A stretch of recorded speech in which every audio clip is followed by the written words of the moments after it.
ये हुआ जब शहीद मोहतरमा बेनज़ीर भुट्टो ने 2006 में चार्टर ऑफ डेमोक्रेसी मियाँ साहब को बुला के साइन करवाया और मियाँ साहब को इस बात पर राज़ी किया कि डेमोक्रेसी को मजबूत करते हैं।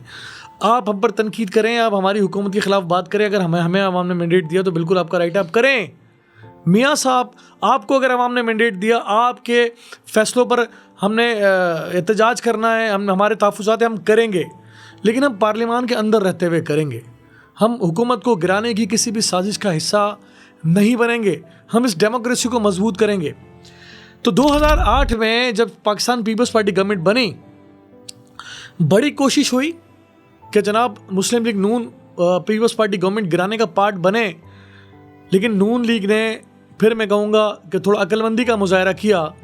यूसुफ रज़ा गिलानी को तो हटा दिया गया, लेकिन पाकिस्तान पीपल्स पार्टी गवर्नमेंट ने अपने पाँच, तो नवाज शरीफ साहब खुद काला कोट बिल्कुल खुद खड़े थे, यहाँ तक वो इसमें शामिल रहे, लेकिन पाकिस्तान पीपल्स पार्टी गवर्नमेंट गिराने में कामयाब नहीं हुए। यानी कि डेमोक्रेसी ने अपने 5 साल पूरे किए।